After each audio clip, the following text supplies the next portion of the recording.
In a glass-walled boardroom, a black CEO extended her hand across the table. The chairwoman smirked, lifted her palm, and said, "We don't shake hands with people like you." The room went silent. Then a few uneasy laughs broke the air.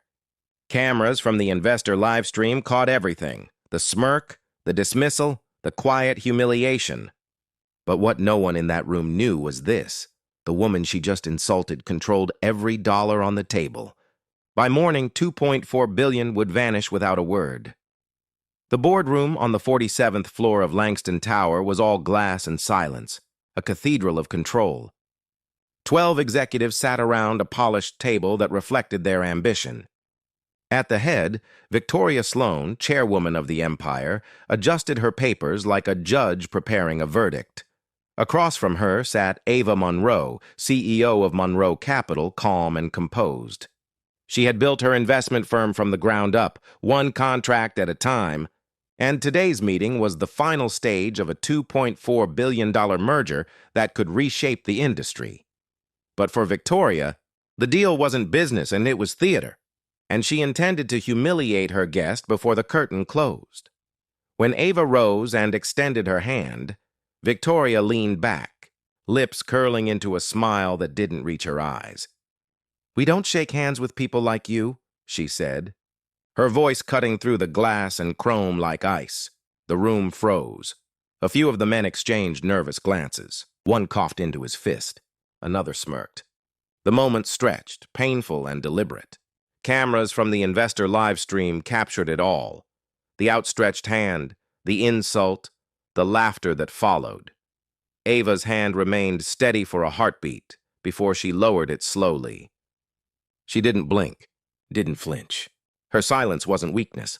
It was calculation. "Understood," she said softly, returning to her seat. Victoria smiled wider, savoring her small victory. "Now that we're clear on protocol," she said, "let's proceed." As the meeting continued, Victoria's tone sharpened with every slide, every number, every projection.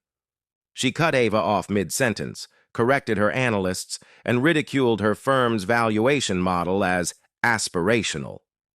The men chuckled, emboldened. It was the kind of corporate cruelty wrapped in civility, subtle, practiced, and suffocating. But Ava didn't raise her voice. She took notes. She watched every smirk. She memorized every face. When Victoria leaned forward and said, "You'll learn, Miss Monroe, that this industry doesn't reward emotional ambition," Ava only nodded. Inside, though something cold and surgical was already moving.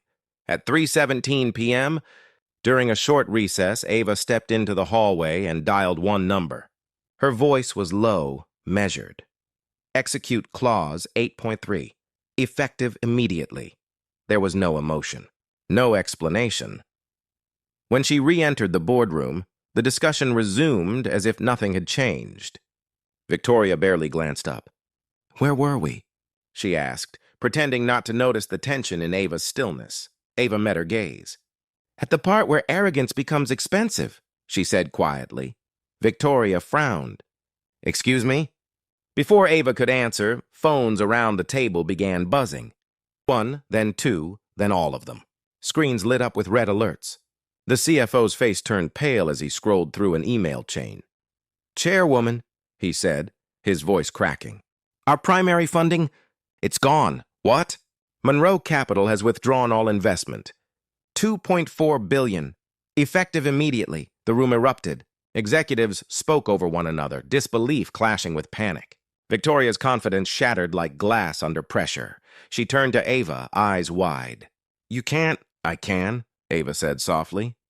"Clause 8.3 was signed by your own legal team. It allows immediate withdrawal if any act of misconduct is documented during negotiations. And since this meeting is live-streamed," her gaze shifted to the corner camera, "the one still recording, you've provided all the documentation I need." Victoria's mouth opened, but no words came. Her face flushed red, then drained to white. "Do you have any idea what you've done?" "Yes," Ava replied. "I've protected my capital from contamination," executives whispered frantically. One tried to call the PR department. Another checked the markets. The stock ticker on the wall began to tremble. numbers sliding downward in real time. Within minutes, headlines broke across financial networks. Monroe Capital withdraws $2.4 billion, Sloan Industries in crisis. Victoria gripped the edge of the table. We can fix this. We can renegotiate. Ava stood. There's nothing to fix. This isn't a negotiation. It's a consequence. Her tone was calm, quieter than the storm now roaring outside the windows. Victoria looked at the board members around her, desperate. You're just going to sit there? She snapped. She's destroying everything we've built. One of the executives spoke softly, eyes down. No, ma'am. You did. Ava gathered her portfolio. For future reference, she said, respect is cheaper than recovery. Then she turned to the door, but before she left, she paused beside Victoria. The chairwoman was still standing, frozen in disbelief. Ava's voice dropped low enough for only her to hear. You thought power meant control. It doesn't.